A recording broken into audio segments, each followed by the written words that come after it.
नमस्कार, your money में आपका स्वागत है। मैं हूं कविता थपलियाल। लंबी या फिर छोटी अवधि में अपने लक्ष्यों को पूरा करने के लिए म्यूचुअल फंड से बेहतर विकल्प कोई नहीं है। चाहे इक्विटी फंड में निवेश करें या डेट में या फिर एसआईपी के जरिए, इन सब के जरिए निवेश करने के अपने अपने फायदे हैं। जरूरत है तो अपने लक्ष्य को पहचान कर उसके हिसाब से निवेश करने की। तो आज हमारा फोकस होगा म्यूचुअल फंड्स पर, जिसमें आपके सवालों के जवाब देने के लिए मेरे साथ है investworks.in के को-फाउंडर अमित त्रिवेदी। अमित, आपका शो पर स्वागत है। शुक्रिया।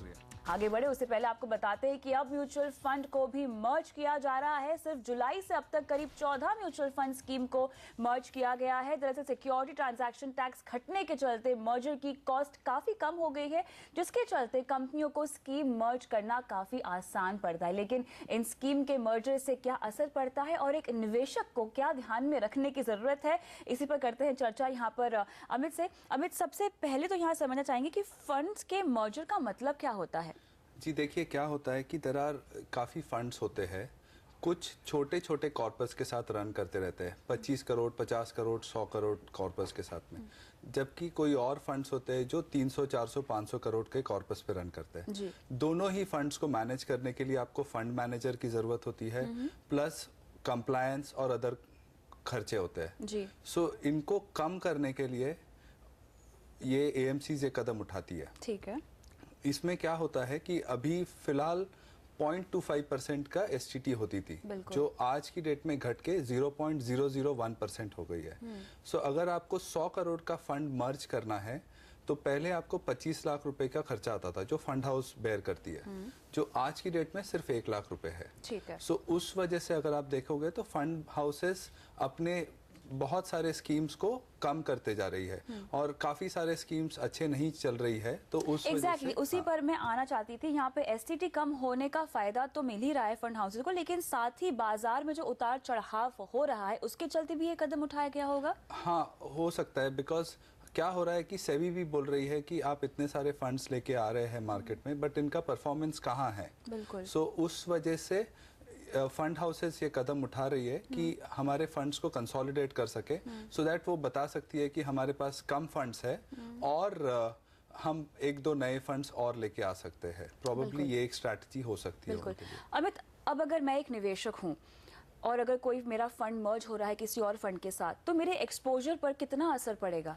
देखिए, क्या होता है कि आपने सपोज कहीं इन्वेस्ट किया है और वो फंड किसी और फंड में मर्ज हो रहा है, सो आपको वो नए फंड के यूनिट्स मिलते हैं। नए फंड के यूनिट्स मिलते हैं। मतलब तो जो मेरे पास पुराना फंड है उसके यूनिट के साथ नए फंड्स के यूनिट ऐड हो जाएंगे, वो खत्म हो जाएंगे और नए फंड यूनिट्स मिलते हैं। तो अगर इसमें इन्वेस्टर को एक दिक्कत है कि अगर आपका इन्वेस्टमेंट से 1 साल से कम है और आप उसमें प्रॉफिट कर रहे हैं, तो आपका, क्योंकि आपने जो इन्वेस्टमेंट किया था वो खत्म हो रहा है, उस पे शॉर्ट टर्म गेन्स आ जाती है। जैसे कि अगर मेरा कोई लार्ज कैप फंड है और अगर वो मर्ज हो रहा है किसी मिड कैप फंड के साथ, तो मेरा लार्ज कैप का जो यूनिट है वो पूरा खत्म हो जाएगा और मिड कैप के यूनिट मुझे मिल जाएंगे।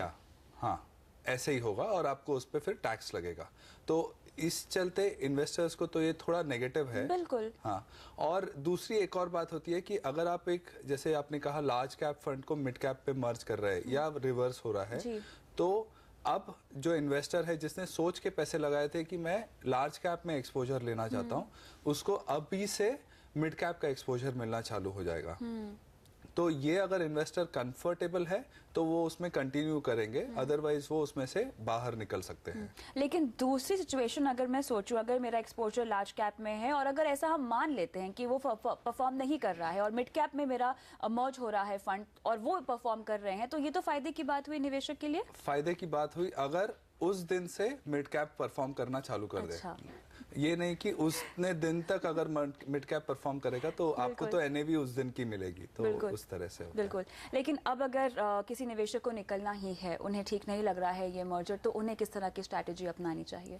मेरे हिसाब से ये एक बहुत छोटी सी थॉट प्रोसेस है जो आप अपने बड़े एसेट एलोकेशन में रखेंगे। सो अगर कोई बहुत अच्छा आपको फंड लग रहा है और आप उसमें से निकलना चाहेंगे, तो फिर आपको एग्जिट की विंडो मिलती है टिपिकली 1 मंथ की और सो, तब आप उसमें से निकल सकते हैं। अदरवाइज तो आप जैसे अपना हर क्वार्टर एनालिसिस करते हैं अपने पोर्टफोलियो का, उसी टाइम आप थोड़ा उस पर ध्यान दे सकते हैं कि किस किस फंड्स में हमें बने रहना है और किस पे निकलना है।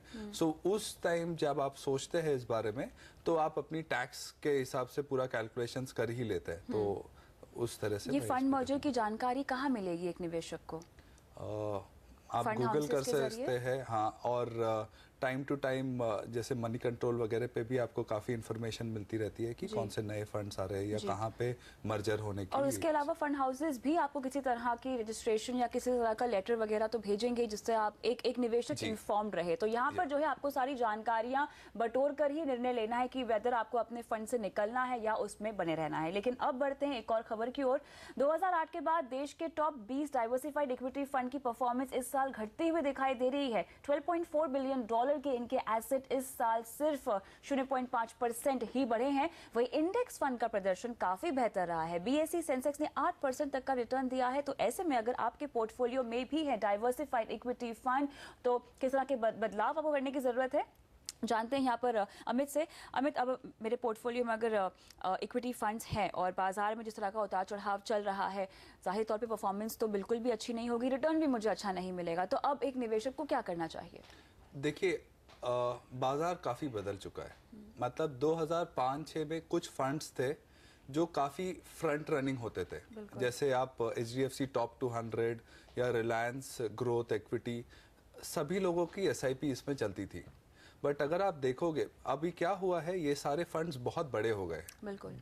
एक एग्जांपल के तौर पे HDFC टॉप 200 एक 10,000 करोड़ का, 8 से 10,000 करोड़ की AUM का फंड हो गया है।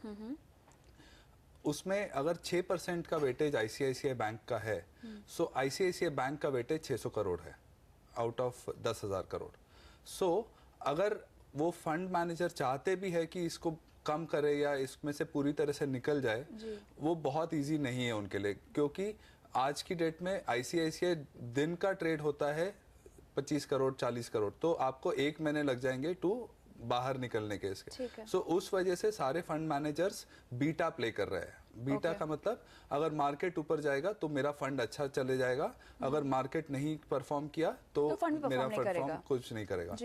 और उसमें भी आपने थोड़े बहुत अलोकेशंस चेंज किए, जिस वजह से आप देखोगे कि वाइल मार्केट ने अच्छा परफॉर्मेंस दे दिया है, ये सारे फंड्स के परफॉर्मेंस इतने बेहतरीन नहीं रहे हैं। बिल्कुल। हाँ, सो अभी अगर एक इन्वेस्टर है, सो वो सिर्फ HDFC टॉप 200 या कोई भी और एक्टिव फंड के जगह पे इंडेक्स फंड्स को भी यूज कर सकते हैं जिन्होंने अच्छा रिटर्न दिया है। हाँ, जैसे काफी इंडेक्स फंड्स होते हैं जो सिर्फ इंडेक्स को ट्रैक करते हैं। और उसमें एक बहुत इंपॉर्टेंट चीज है कि उनकी एक्सपेंस रेशो जो होती है, जो हर साल फीस चार्ज करते हैं, वो ये जो एक्टिव मैनेज फंड्स होते हैं उनके करीबन आधा से 1/4 होती है। अच्छा। तो अगर आपका 100 रुपए कहीं नहीं बढ़ा तो एक एक्टिव फंड मैनेजर में आपकी वैल्यू 98 हो जाएगी, जबकि यहाँ पे आपकी वैल्यू 99.5 या 99 तक ही रहेगी। तो आपको वो 1% का एडिशनल बेनिफिट मिलता है, जो ओवर 10 से 15 साल का अगर आप निवेश रखते हैं तो काफी बड़ा डिफरेंस प्रूव होता है। लेकिन ये आप बात कर रहे हैं इंडेक्स फंड की, अगर मैं इक्विटी फंड्स की भी यहाँ बात करूँ तो अमूमन हम यही सलाह देते हैं लोगों की अगर आप इक्विटी फंड्स में आपने निवेश किया हुआ है और अगर आपको बेहतर रिटर्न चाहिए तो लंबी अवधि के लिए आपको निवेश करके रखना चाहिए, ताकि बाजार का उतार चढ़ाव नजरअंदाज हो सके, उसका आपको फायदा, क्योंकि आप लॉन्ग टर्म इन्वेस्टेड हैं तो आपको उसका फायदा मिल सके। तो ये स्ट्रैटेजी में अब बदलाव करने की जरूरत है अगर आपका फंड परफॉर्म नहीं कर रहा हो तो? जी जरूर आपको बदलाव करने की जरूरत है, और आपको पीरियोडिकली अपना पोर्टफोलियो तो रिव्यू करना ही चाहिए। बिकॉज हम क्या करते हैं, हम SIP करके छोड़ देते हैं और होप करते हैं कि किसी दिन मार्केट ऊपर जाएगा और मेरा पैसा बढ़ जाएगा। बट आज की डेट में ऐसा नहीं है कि सारे फंड्स खराब है। काफी सारे फंड्स है जो थीमेटिक फंड्स है, या इवन लार्ज कैप में there are funds like ICICI blue chip या फ्रंटलाइन बिरला का फंड जो है, उन्होंने अच्छा भी परफॉर्मेंस किया हुआ है। बट आपको अपने पोर्टफोलियो का अगर आप हर 6 महीने में भी देखते हैं तो आपको थोड़ा तो एटलीस्ट अंदाजा आना चालू हो जाएगा कि ये फंड्स अच्छे नहीं कर रहे हैं। तो आपकी पहली रणनीति हो सकती है, अगला इन्वेस्टमेंट, अगला SIP इसमें कम कर दूं या बंद कर दूं, और जो पुराना इन्वेस्टमेंट मैं रखूं इसमें या इसमें से बाहर निकल जाऊं। फंड की परफॉर्मेंस चेक करने के क्राइटेरियाज यहाँ पे क्या होंगे? देखिए, फंड के परफॉर्मेंस चेक करने के एक बहुत सिंपल क्राइटेरिया होती है जो काफी सारे वेबसाइट्स पे मिल जाती है। सबसे इंपॉर्टेंट होता है, एक होता है एवरेज रिटर्न्स। ठीक है। हम क्या देखते हैं, आप 3 महीने और 6 महीने का रिटर्न्स मत देखिए, बिकॉज आप 3 महीने के लिए इन्वेस्ट नहीं कर रहे हैं, आप इन्वेस्ट कर रहे हैं 5 से 10 साल के लिए। ठीक है। तो आप ये देखिए कि फंड ने 1 साल, 3 साल और 5 साल में कैसे परफॉर्म किया हुआ है।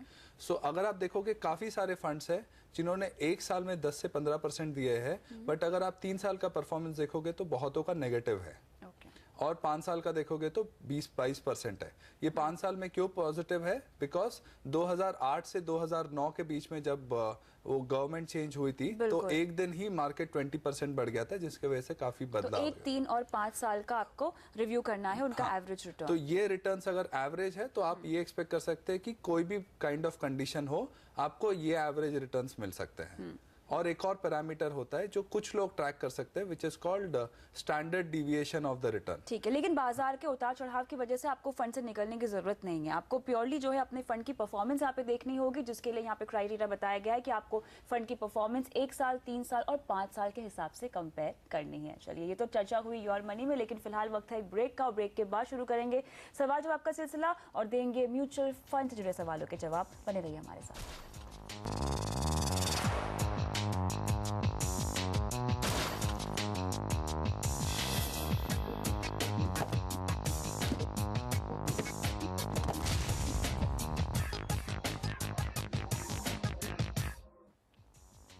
Welcome back. आज हम ले रहे हैं म्यूचुअल फंड से जुड़े सवालों के जवाब, और मेरे साथ है investworks.in के अमित त्रिवेदी। चलिए लेते हैं पहले दर्शक का सवाल। सतीश कुमार मथुरा से हमारे साथ फोन लाइन पर है। नमस्कार सतीश, सवाल पूछिए। तो नमस्कार मैडम। हाँ जी। हाँ मैडम, मेरा एक्चुअल में म्यूचुअल फंड में निवेश किया हुआ है, मैंने आपको भेजा था डिटेल जो। बिल्कुल। हाँ, तो मैंने 3 फंड सेलेक्ट किए हुए मैडम, जो मैं अभी जिसमें इन्वेस्ट कर रहा हूँ। हाँ हाँ। एक तो यूटीआई का है अपना, DYF करके फंड करके है जी। हाँ, इसमें 10 साल के लिए मैंने किया हुआ है मैडम। 3 साल से मैं कंटिन्यूस में हूँ अभी। 3 साल से आप निवेश कर रहे हैं, ठीक है। हाँ, जनवरी 2010 में मैंने स्टार्ट किया था मैडम ये। ठीक है। हाँ, बाकी एक इसका आईसीआईसी का है चाइल्ड केयर प्लान। ठीक है। और एक HDFC का टॉप 200 है मैडम। ठीक है, क्या आप और निवेश करना चाहते हैं और आपके गोल्स क्या हैं? मैडम, एक मेरा 5000 और इन्वेस्ट करने का प्लान है नेक्स्ट मंथ से। तो उसके लिए मैं सजेस्ट करना, आप मेरे को सजेस्ट कीजिए कौन सा प्लान मेरे लिए सही रहेगा। आपके गोल्स क्या हैं सतीश? मैडम, एक तो मेरा 2 बेटी हैं। तो एक मेरी बड़ी बेटी जो 16 इयर्स की है, और जो छोटी बेटी है वो 13 इयर्स की है। ठीक है। तो एक तो उनके लिए है कि मैरिज के लिए मेरे को है 25 की महीने के बाद नियर अबाउट। ठीक है। तो उनके लिए 20 to 25 लाख मुझे चाहिए। और दूसरा एक मैं रिटायरमेंट के हिसाब से, मेरी एज अभी 45 की है, और मैं रिटायरमेंट के हिसाब से मैं चाहता हूँ कि मेरे पास करीबन 75 लाख करीब होना चाहिए। आप पब्लिक सेक्टर में काम करते हैं या प्राइवेट सेक्टर में? मैडम, मैं प्राइवेट सेक्टर में हूँ, मैं एक कंपनी में। ठीक है, तो चलिए अमित शुरू करते हैं इनकी प्लानिंग। यहाँ पर सबसे पहले तो मुझे लगता है इनकी गोल प्लानिंग में ही कुछ गड़बड़ मुझे लग रही है। रिटायरमेंट की अगर हम बात करें, सबसे पहले 75 लाख ही चाहिए इनको। तो आपको लगता है कि रिटायरमेंट के लिहाज से ये अमाउंट बिल्कुल सही है, अगर ये 15 साल बाद अब कहते हैं कि रिटायर होना चाहते हैं तो? नहीं, मेरे हिसाब से 15 साल के हिसाब से प्रॉबेबली इनको 1 से 1.25 करोड़ की रिक्वायरमेंट हो सकती है। यहाँ पे उन्होंने इन्फ्लेशन काउंटिंग नहीं किया, इन्फ्लेशन काउंटिंग नहीं किया हुआ है। हाँ, ये सबसे पहली एक चीज़ है जो उन्हें सोचना होगा। ओके। इसमें हमने एक चीज़ नहीं पता है कि इन्होंने कहा है कि 2010 से ये इन्वेस्ट कर रहे हैं, बट इनकी उम्र 45 है। तो मैं अगर ये भी अज्यूम करूँ कि 26 साल से इन्होंने जॉब शुरू की होगी, तो पिछले 14-15 सालों में इन्होंने कुछ एक इन्वेस्टमेंट बनाया भी होगा। हम पूछ सकते हैं सतीश जी, क्या आपके पास और किसी तरह की इन्वेस्टमेंट है इनके अलावा? क्या कोई रियल एस्टेट, कोई प्रॉपर्टी? मैडम, प्रॉपर्टी मैंने मकान लिया है अभी 2012 में ही, जनवरी में अभी। तो उसके लिए मैं लोन भी लिया था मैंने। हाँ, तो एक वो है मेरे पास, एक मेरी जो फादर की प्रॉपर्टी है वो मेरे पास है अभी अपनी। ठीक है, ठीक है। तो यहाँ पे कुछ इंतजाम है अमित इनके पास किया हुआ? हाँ, सो अभी अगर हम के सिर्फ फंड्स को देखते हैं तो अगर आप इनके 3 फंड्स को देखेंगे, which is UTI, HDFC top 200, in fact HDFC top 200 हमने अभी थोड़ी देर पहले ही चर्चा की थी। ये फंड परफॉर्म नहीं कर रहा है। और आईसीआईसीआई चाइल्ड केयर भी, अगर आप इन तीनों के पोर्टफोलियोज देखेंगे, सो तीनों में काफी सिमिलर टाइप के स्टॉक्स है, मतलब सभी में आईसीआईसीआई है, आईटीसी है और सारे बड़े कंपनीज के स्टॉक्स है।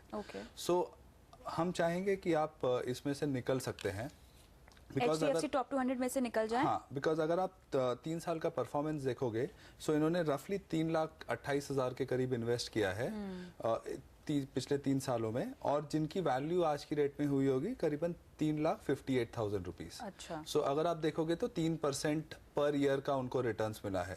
अगर इनसे अच्छा वो कहीं और एफडी कर लेते तो बेटर रिटर्न्स मिल सकते। सो द थिंग इज, हमने इनके लिए 2 चीजें सजेस्ट की है कि आप इन फंड्स में से निकल के आप एक फ्रंटलाइन इक्विटी फ्रॉम बिरला या आईसीआईसीआई ब्लू चिप में इन्वेस्ट कर सकते हैं। ठीक है। और एक और चीज है, there is something called IDFC cash fund, जो मनी मार्केट फंड्स होते हैं, तो आप उसमें भी एसआईपी कर सकते हैं, तो आपको उसमें 9% के आसपास मिल जाती है रिटर्न। तो आप अपना थोड़ा पैसा उसमें लगा सकते हैं और थोड़ा पैसा ये बिरला फ्रंटलाइन और आईसीआईसीआई ब्लू चिप में लगा के, सो एक जगह 9% फिक्स मिल रहा है आधे अमाउंट पे, और आधे अमाउंट पे आपको करीबन 8 से 15% के बीच के रिटर्न्स मिल सकते हैं। सो आपकी पोर्टफोलियो में स्टेबिलिटी बनी रहेगी रिटर्न्स के लिहाज से। बिल्कुल। और जैसे जैसे आपकी आय बढ़ेगी, आपको अपने निवेश की राशि भी यहाँ पे बढ़ानी पड़ेगी। तो फिलहाल जितने भी फंड में आपने पैसे डाल रखे उनमें से निकल जाइए, और जो अमित ने आपको फंड्स बताए हैं उन्हीं में आपको निवेश करने की जरूरत है। उम्मीद करते हैं कि आपको सवाल का जवाब मिल गया होगा। योर मनी में फिलहाल वक्त है ब्रेक का, बने रहिए हमारे साथ।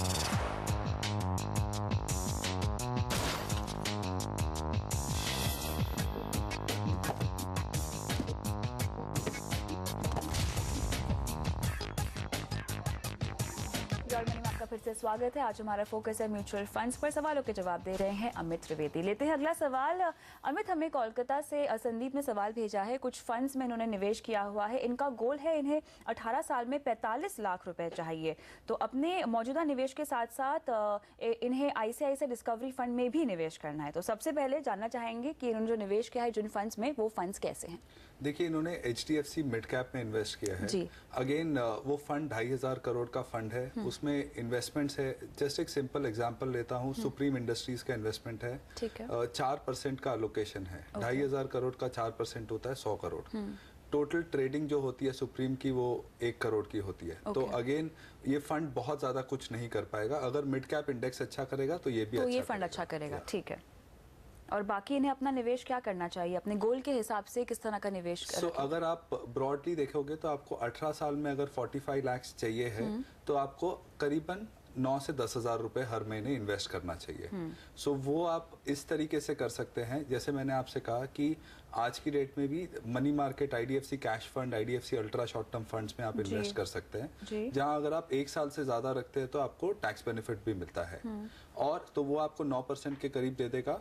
और आप बाकी पैसे आप आईसीआईसीआई ब्लू चिप में लगा सकते हैं, आईसीआईसीआई डिस्कवरी में थोड़ा फंड्स लगा सकते हैं, और बिरला फ्रंटलाइन कर सकते हैं। ये 3 का एक्सपोजर रखेंगे तो मुझे लगता है ये काफी कंफर्टेबली अपना गोल 18 ईयर्स में अचीव कर लेंगे।